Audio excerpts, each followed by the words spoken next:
tractor লাগে মই সেইকাৰণে আপোনালোকক সকলোকে অনুৰোধ কৰিবলৈ আহিছো যদি হিন্দু মুছলমানৰ কাজিয়া নালাগে আৰু যদি সঁচাকৈ অসমৰ উন্নতি লাগে তেতিয়াহ'লে বেলেগ পাৰ্টি কৰি থাকি লাভ নাই সেই পাৰ্টিটোৰ নাম হ'ল ৰাইজৰ দল কি নাম কি নাম কি দল কি দল কি দল কি দল কি দল কি দল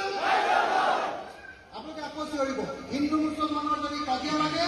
তেতিয়াহ'লে বিজেপি আৰু AIDF লাগে হিন্দু মুছলমানৰ যদি কাজিয়া লাগে তেতিয়াহ'লে বিজেপি আৰু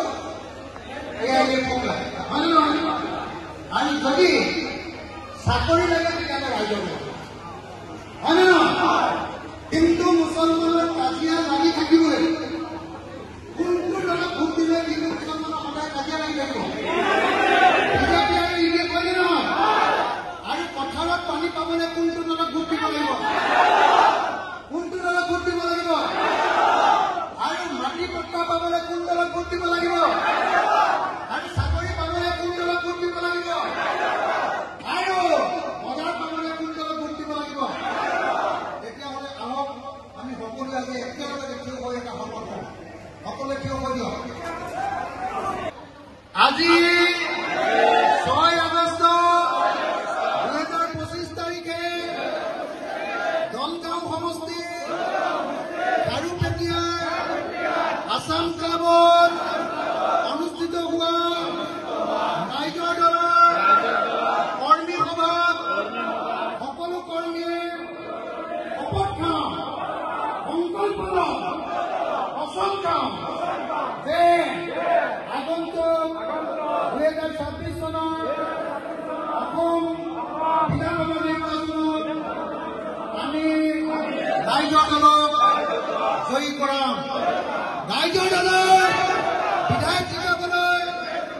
আমি সকলোৱে একেলগে কাম কৰিম আমি ৰাইজৰ দলৰ চৰকাৰ গঠন কৰিম আমি ৰাইজৰ দলৰ চৰকাৰ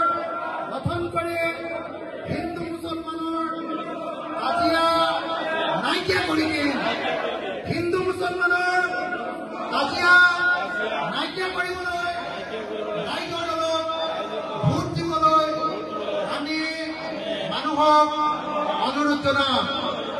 ৰাইজৰ দলক ভোট দিলে কি পাব ৰাইজৰ দলক ভোট দিলে কি পাব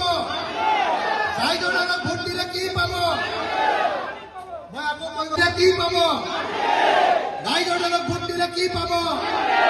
ৰাইজৰ দলক ভোট দিলে কি পাব ৰাইজৰ দলক ভোট দিলে কি পাব ৰাইজৰ দলক ভোট দিলে কি পাম ৰাইজৰ দলক ভোট দিলে কি পাম ৰাইজৰ দলক ভোট দিলে কি পাম ৰাইজৰ দলক ভোট দিলে কি পাম গতিকে মই সকলোকে আপোনালোক আজি একদম মুখস্থ হৈ গ'লে নাই মুখস্থ হৈ গ'লে নাই ৰাইজৰ দলক ভোট দিলে ৰাইজৰ দলৰ কাৰণে কাম কৰিলে মাটি পাম হয়নে পট্টা পাম ৰাইজৰ দলৰ কাৰণে কাম কৰিলে পথাৰত পানী পাম হয়নে ৰাইজৰ দলৰ কাৰণে কাম কৰিলে চাকৰি পাম আৰু ৰাইজৰ দলৰ কাৰণে কাম কৰিলে কি পাম বজাৰ পাম গতিকে আমি সকলোৱে ৰাইজৰ দলক ভোট দিবৰ কাৰণে কাম কৰিব লাগে এইখিনি কথা কৈ মই মোৰ বক্তব্য সামৰণি মাৰিছো জয় অসম জয় অসম জয় অসম ৰাইজৰ দল ৰাইজৰ দল ৰাইজৰ দল বিজেপি RSS মুৰ্দাবাদ